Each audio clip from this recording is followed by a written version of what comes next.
Prime Minister Kevin Rudd, it's a great pleasure and honor to welcome you to the LKY School of Public Policy. We are truly grateful that you've agreed to do this interview, which we'll share with our current and future students of the school. So if you don't mind, I'll ask you a few questions. Good. And starting with a country that you know very well, China. And I wonder what your impression is of the new generation of Chinese leaders with Xi Jinping and Li Keqiang. What kind of things do you think they'll do differently for China? Well, this is a new generation of leadership, and they're determined to realize what Xi Jinping calls China's dream. They are not status quo leaders, Xi Jinping in particular. Xi Jinping understands that China's future depends on two basic propositions. One is to ensure the continuation of the Chinese Communist Party in power, hence the anti-corruption campaign. But secondly, the real basis for Chinese power in the future will be the strength of its domestic economy. And the transformation of the growth model is public priority number one within the Chinese leadership. We've seen a lot of commentary around the world about slowing levels of Chinese growth. There's some truth in that, because they're moving from Model A, which served them pretty well for 35 years, to Model B, resting on consumption, as well as the services sector, as well as urbanisation. As a consequence of that, you won't see the skyrocketing growth levels we've seen in the past. And so this presents an adjustment problem for the government. But for China's future power in the region and in the world, unless you have an economy fueling that power, then it's an abstract proposition. So that's why Xi Jinping, in his first year of leadership, I would say, has been more active in policy change in China than any other leader since Deng Xiaoping. That's incredibly impressive. But as you know, President Xi Jinping also is paying attention to global issues. And one global issue that you've really taken a very deep interest in and made a significant contribution to is climate change. So I was wondering, if you had to sort of look at what China under Xi Jinping might do on climate change, how would you see his approach on a global issue like that? I think one of the areas of public policy where you've seen the most dramatic change over the last several years, including the last 12 months that he has been President of the country, General Secretary of the party, Chairman of the Military Commission, is in this area of climate change. Number one, changing the growth model. Number two, how do you make that growth model sustainable in the future? That has multiple dimensions, one of which is dealing, of course, with carbon pollution long term. So, if I was to go back to 2009, to the Copenhagen conference, where I sat with heads of government around the table for 2 days to achieve a questionable outcome, and where China took, on balance, a negative view about the need for concerted global action on climate change, I think there's been a sea change in the last 3 years. And what we've seen most recently with the statements from the National People's Congress reflects the depth of political and policy change in China on this question, and for one good reason. If you're going to have a China dream, then frankly, you've got to be able to breathe to enjoy it. Yes. That's the challenge.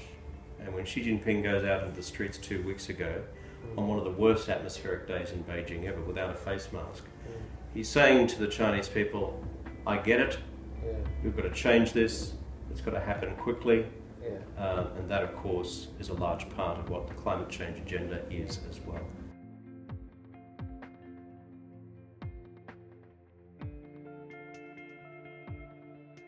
在国际社会，最大的好处就是有各个国家、各个学生、各个研究者、各个官员，能够在同样的一个地方交换意见。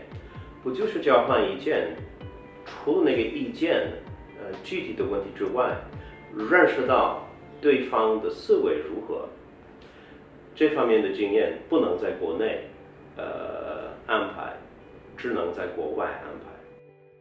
What do you think schools of public policy like ours, given all some of these intractable problems in the world, various global challenges, financial crisis, pandemics, climate change, what do you think schools of public policy can and should be doing more? Well, there are two things. And LKY School has got a great global reputation. You do well. I'm currently at Harvard. I'm now a senior fellow at Harvard at the Kennedy School. And you're one of a handful of institutions which are regularly referred to around the tables there. So whatever you're doing, sure, you're doing it well. But let me make two observations generally about, let's call it, public policy institutes around the world: Australia, Singapore, Europe, the United States. Two things. One is self-evident, but it is training young people in the discipline. And training people with a policy mind is not easy. There's a craft in public policy development. It's about being clear about your policy objectives. It's being clear about the resources you've got to get there. It's being clear about the decision-making process by which that is made. Clear about the measurement of success or failure over time. Now that's a discipline. It's a conceptual discipline. It doesn't matter if it's foreign policy, domestic policy, economic policy, social policy. Having run a cabinet office in my earlier life in the state of Queensland in Australia, unless you've got that disciplinary approach, frankly, it can be pretty sloppy. But number two is this. Let's go to the actual substantive policy problems that you alluded to before in the global order. As you know, the pace of change in the global order is large. The catapulting effect of economic globalisation in all of its dimensions, globalising most things that we do, except geography. I've read Kagan's book as well. But here is, I think, the value added of high-quality public policy institutes. As you know, across the world there's a gap between the practitioners, and you and I have both been practitioners, out there at the coalface negotiating the agreement, or trying to. And over here you have the university theoreticians. And their expertise should not be ignored. Bright people spending decades of their life mastering the reform movement of the late Qing. They have critical insights to bring to bear, but the value added of people with time to dedicate to a current policy task in a public policy institute is frankly to bring the two worlds together.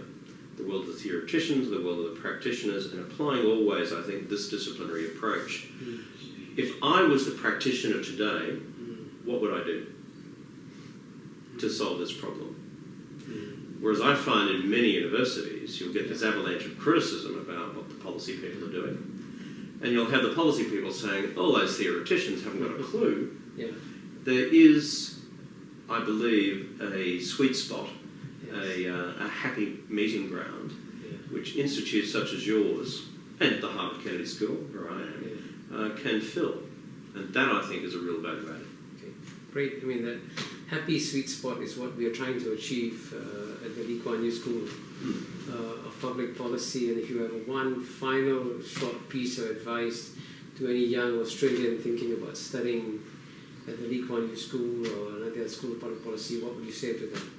If I'm addressing Australians, it would be along these lines. Get off your backside and get out of Australia, get into the region, and take a master's degree in the region rather than back home. That's what I'd say. The second thing I'd say is there's no better stop for doing that than the LKY School, because they bring folk here from around the world. And it is a world-ranking institution. Thank you for that wonderful endorsement. Thank you very much.